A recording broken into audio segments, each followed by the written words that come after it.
Pour guider ses décisions grâce à la data, rien de mieux que l'Event-Based Analytics. Je vous partage les clés pour activer ce levier puissant tout de suite dans Parlons Design.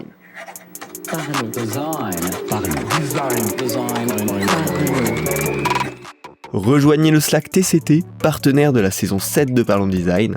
C'est la référence des product designers en France, une communauté bienveillante entre passionnés. Salut, c'est Romain Pachna, bienvenue dans Parlons Design. Aujourd'hui, on va discuter Data Driven Design et notamment Event-Based Analytics. Alors ça a été le sujet de la conférence que j'ai pu donner récemment à l'occasion d'une conférence Flupanior.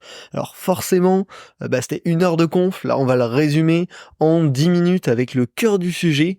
Et donc, on va parler de l'Event-Based Analytics pour les designers condensé. J'espère que l'épisode va vous plaire. Alors, rentrons dans le vif. L'Event-Based Analytics, c'est quoi ? C'est différent un petit peu du modèle traditionnel d'analytics qu'on a pour les produits digitaux, les sites web, etc. Le modèle traditionnel, c'est ce qu'on appelle le Session-Based Analytics. En gros, on va avoir des sessions qui vont être enregistrées pour des utilisateurs. Donc une session, c'est un ensemble d'actions effectuées par l'utilisateur. L'action principale qu'on va traquer, c'est la vue des pages. Et donc, on va pouvoir suivre comme ça son parcours de page en page, en page, en page. Voilà. Globalement, on va avoir une granularité assez détaillée dans le sens où on va suivre l'ensemble des pages sur lesquelles a été le client, mais on va avoir une granularité d'un niveau de précision, de clic, de propriété, etc. assez faible en général. En fonction des services, on va plus ou moins pouvoir le customiser, mais les services sont assez peu pensés pour la modularité à ce niveau-là. Donc c'est typiquement ce qu'on avait sur les anciens Google Analytics ou encore pas mal de services existants. Dans l'Event-Based Analytics, tout est un événement. Le début d'une session, c'est un événement. La fin d'une session, c'est un événement. La vue d'une page, c'est un événement. Mais le clic d'un bouton, c'est également un événement, comme un autre. L'ouverture ou la fermeture d'une pop-up, ça peut être un événement. Et même une action qui va se passer dans le back-end, une notification qui est envoyée, ça peut déclencher un événement. Vous avez l'entière liberté de placer des événements sur n'importe quel type d'action. Et derrière, en fait, quand on va analyser, on va pas juste regarder le parcours de page en page d'un utilisateur, mais on va pouvoir analyser le parcours entre 2, 3, 5, 20 événements de la façon dont on le souhaite. Et donc là, on a vraiment une granularité hyper forte. Si je vous donne un exemple très concret, je vais vous parler de Sésame, qui est mon application de gestionnaire de mots de passe. Quand un client va télécharger l'application pour la première fois, il va avoir un parcours d'onboarding. Et donc, j'ai mis en place un premier événement pour l'ouverture du flow d'onboarding, un événement pour le clic sur le bouton « Commencer », un événement pour la définition du mot de passe maître, donc quand il est en train d'entrer un mot de passe maître, un événement quand il valide son mot de passe maître, un événement pour l'affichage de l'écran de succès, etc., etc. Et donc, on a vraiment l'entière liberté, et derrière, sur l'analyse, je vais pouvoir décomposer mon parcours de la manière dont je le souhaite, et potentiellement aussi aller chercher, analyser des propriétés en particulier pour préciser mon analyse. Alors, je vais vous détailler un petit peu ça, bien sûr. Quand je parle d'un événement, qu'est-ce que ça veut dire ? Un événement, déjà, c'est un nom qui va permettre aux utilisateurs derrière, aux personnes qui vont faire l'analytics, de le reconnaître. Donc typiquement, si on reste encore dans cet exemple de gestionnaire de mot de passe, quand un utilisateur va enregistrer un élément dans le gestionnaire de mot de passe, je vais envoyer l'event element added.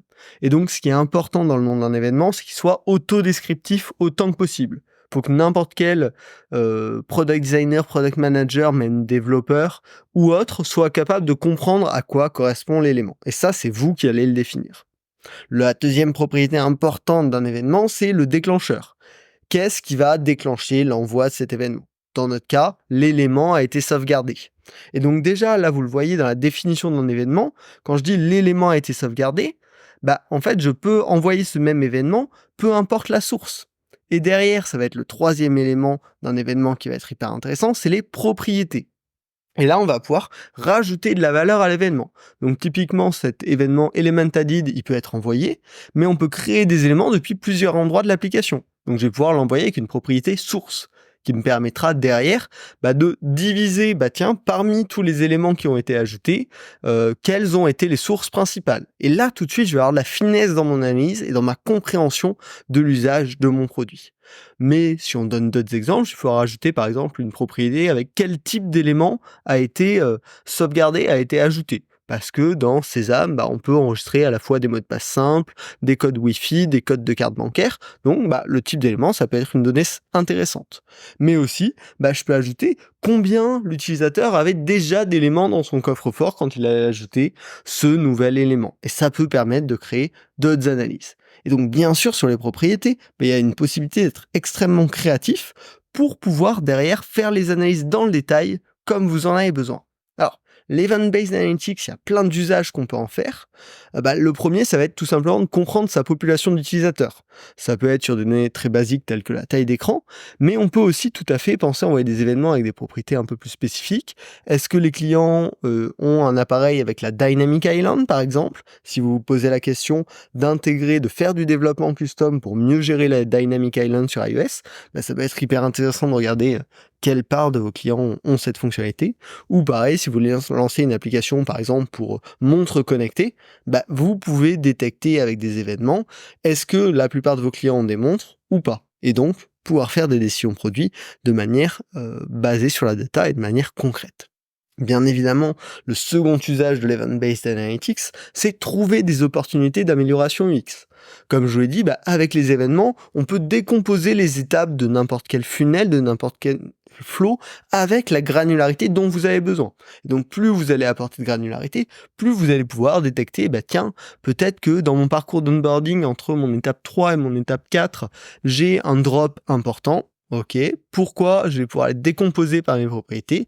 En effet, j'ai un drop important, notamment chez les utilisateurs avec un téléphone Android qui ont fait telle étape avant. Je vais aller creuser. C'est un exemple tout à fait abstrait, mais qui correspond à des réalités concrètes. Donc notamment pour vos flows d'onboarding, vos flows d'achat, vos flows d'action, ça peut être hyper intéressant de les analyser comme ça d'un point de vue data avec les événements.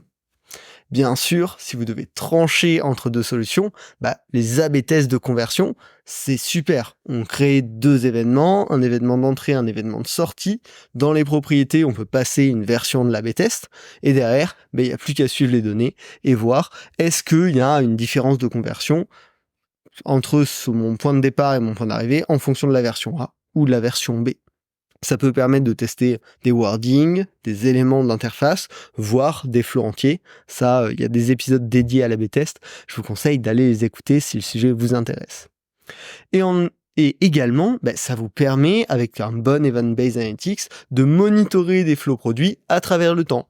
Vous mettez quelque chose en production, vous mettez en place votre tableau de bord, votre dashboard de suivi avec vos volumes d'événements, vos proportions à travers les funnels, et vous pouvez garder un œil à travers le temps très simplement de ce qui se passe sur vos différents produits avec la granularité dont vous avez besoin. Alors, si c'est quelque chose qui vous intéresse, je vous invite à vous lancer. Et ce que je vous recommande tout simplement pour devenir un meilleur data-driven designer, c'est d'intégrer la réflexion data dans nos process. En fonction de la taille de la boîte dans laquelle vous travaillez, des équipes avec lesquelles vous travaillez, vous pouvez avoir l'aide d'un data analyst ou d'un product owner, product manager qui peuvent être ancrés sur la data. Pour autant, je vous recommande tout à fait de vous-même vous y impliquer. Ça vous fera gagner de temps, ça vous fera gagner en impact et ça étendra votre compréhension du produit au global. Alors, comment on fait pour intégrer la data dans nos process? Franchement, c'est relativement simple. La première étape, c'est de toujours designer le tracking plan. C'est-à-dire qu'une fois qu'on a designé nos interfaces, nos flows en entier, on va identifier quels événements on aimerait suivre dans le produit. Alors, forcément, les premières fois, ce sera pas idéal, vous allez en oublier, vous allez oublier des propriétés. Pour autant, le fait de se poser la question et de se poser, se dire qu'est-ce que j'aimerais pouvoir suivre, pourquoi j'aimerais pouvoir suivre ces événements et qu'est-ce que je vais en tirer derrière, à force de répéter l'exercice, vous aurez une meilleure approche là-dessus. Et justement, c'est là tout l'intérêt. Si vous avez des data analysts ou des product managers compétents sur le sujet, profitez-en pour apprendre d'eux et évoluer là-dessus. En tout cas, en l'imprégnant dans vos process de design, vous faites un pas vers la data et vous augmentez vos chances de pouvoir vous en servir de manière efficace derrière. La deuxième étape derrière ça, au niveau de l'implémentation, c'est bien sûr de tester le tracking plan, car rien n'est plus mauvais qu'un tracking plan mal implémenté, parce que derrière, ça risque de vous retourner des mauvaises données et donc de vous faire tirer de mauvaises conclusions. Donc, c'est toujours extrêmement important de bien tester le tracking plan avec l'ensemble de ses propriétés. Une fois que la fonctionnalité est release avec ces trackers, prenez le temps pour créer vos petits dashboards. Pareil, au début, vous n'allez pas faire des choses hyper complètes, mais à force d'itération, vous allez développer cette compétence-là. Alors pour créer un bon dashboard, déjà, il faut savoir qu'est-ce qu'on veut mesurer, quel résultat est-ce qu'on a besoin de calculer pour déterminer le succès ou l'échec d'une release, par exemple, et quelles opportunités d'amélioration on pourrait intégrer.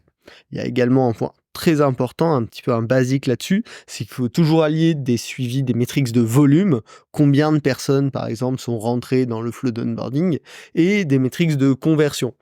Parmi ceux qui sont rentrés, combien ont terminé. Parce que si on regarde que l'une ou que l'autre, on peut avoir une vision tout à fait faussée de nos données. Une fois que le dashboard est créé, élément extrêmement important, c'est de le partager. Car certes, vous allez pouvoir vous en servir, mais vous travaillez souvent en équipe et donner une conscience à votre équipe de ces métriques-là, de ce suivi, de comment on va analyser la réussite ou non d'un projet, c'est aussi les inviter à s'impliquer là-dedans, à y donner plus de valeur et potentiellement à y porter plus d'intérêt pour la suite. Et globalement, ça ne peut être que bénéfique pour l'équipe.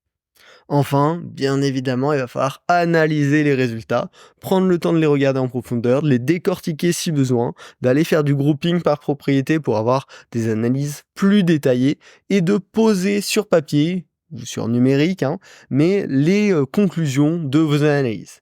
Le but de ça, c'est encore une fois de pouvoir les partager de manière efficace, de pouvoir aussi vous les relire et en tirer des actions potentielles de manière plus posée et en étant moins le nez encore dans l'analyse, et ça permettra également de garder un historique sur le long terme pour éviter de refaire les mêmes apprentissages plusieurs fois d'affilée alors qu'ils ont déjà été faits dans le passé. Une fois que vous avez ces insights, vous allez pouvoir bien sûr itérer grâce à eux, autant itérer sur votre produit que sur votre tracking plan, et au fur et à mesure affiner votre tracking plan pour pouvoir faire des analyses de plus en plus précises et de plus en plus efficaces. Voilà, c'est un process qui en soi prend très peu de temps. Designer le tracking plan en une demi-heure, ça peut être quelque chose qui est fait à 80%. Tester le tracking plan, ça va dépendre de l'ampleur du projet et de la qualité, on va dire, de l'implémentation technique, mais ça peut être quelque chose, pareil, qui se fait dans un temps très court. La création des dashboards, c'est un skill qu'il va falloir affiner à travers le temps, mais qui représente, encore une fois, vraiment pas des durées extrêmement importantes. Et puis ensuite, bien sûr, l'analyse, l'itération, c'est quelque chose qui va être permis par ces actions très orientées data. Donc, c'est que du plus, c'est que du bonus pour améliorer la qualité de votre production design. Voilà, donc j'espère que cet épisode vous a plu, ça avait été très dense. Une chose dont on n'a pas parlé, c'est les outils. Alors moi, mon favori pour ça, c'est Amplitude. C'est un outil qui est plutôt pratique côté tech, qui est très très simple à utiliser côté product design ou product manager, donc je vous le recommande. Mais sinon, il y a pas mal d'alternatives, Mixpanel, UserPilot, HEAP, Google Analytics 4, qui maintenant est passé sur ce modèle event-based. Donc en fonction des outils que vous avez, souvent celui que vous avez sous la main sera le plus pratique parce que celui que vous pourrez utiliser le plus rapidement. Bref, utiliser la data et notamment l'event-based analytics en tant que designer, à mon sens, c'est un vrai avantage. Mettre les mains dedans, petit bout par petit bout, c'est la première étape, la nécessaire pour évoluer et s'améliorer de ce point de vue-là. Et voilà, si jamais vous essayez de vous dire oh non mais c'est pas pour moi, je suis pas d'accord. Ce n'est pas que pour les autres. Tentez-vous-y, mettez-y un petit peu les mains dedans et vous allez voir que vous allez pouvoir en tirer plein de valeur et que c'est encore une fois un apprentissage hyper excitant. J'espère que le podcast vous a plu. Si c'est le cas, pensez à vous abonner. Et puis si c'est déjà le cas, si vous êtes déjà abonné, je vous invite à mettre un 5 étoiles sur votre plateforme de podcast préférée avec un petit commentaire. Déjà, c'est hyper encourageant. Ça permet au podcast également de mieux se référencer. Donc vraiment, n'hésitez pas. Il me semble qu'on va bientôt atteindre les 100 reviews sur Apple Podcast et pas loin également sur Spotify. Donc voilà, n'hésitez pas à contribuer et à laisser un petit commentaire et une note 5 étoiles sur le podcast. On se retrouve la semaine prochaine pour un nouvel épisode. Salut. Parlons design. Parlons design. Parlons design.